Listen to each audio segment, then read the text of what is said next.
Interrupted with the Cairo Graphics Engine DLL blocking Cairo Project workflow? I'm Sophie Chen, a Windows support engineer. I've analyzed the conflict and I'm ready to show you the safest fix. To start fixing Cairo Graphics Engine manually, note that an official maintenance resource is also available to support system stability.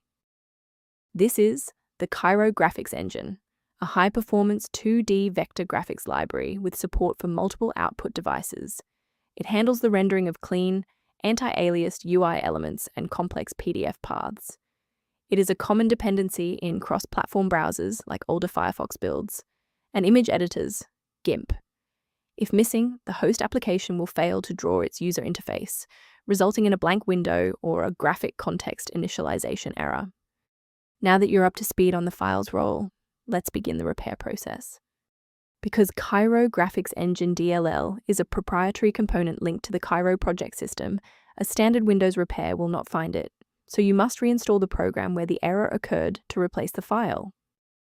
If you're still finding yourself stuck after the reinstall, our next priority is to check for any active blocks in the system path.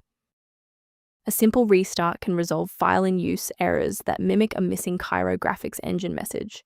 It's a low-effort step that ensures your operating system starts with a clean execution stack. Don't forget to bookmark the video or give it a like before you restart. It's the fastest way to jump right back into this tutorial after the reboot.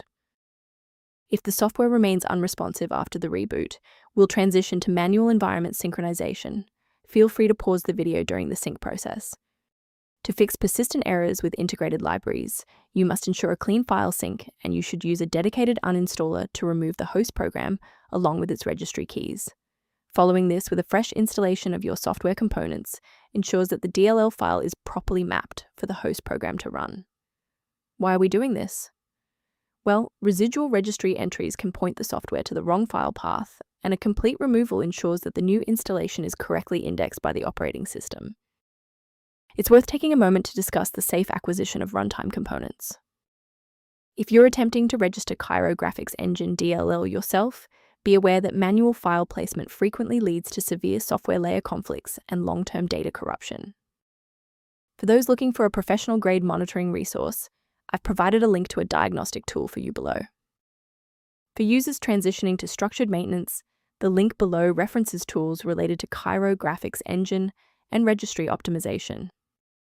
I'm Sophie Chen. If this engineering guide helped resolve Cairo Graphics Engine dependency issues, consider subscribing so you have a trusted resource for future Windows troubleshooting.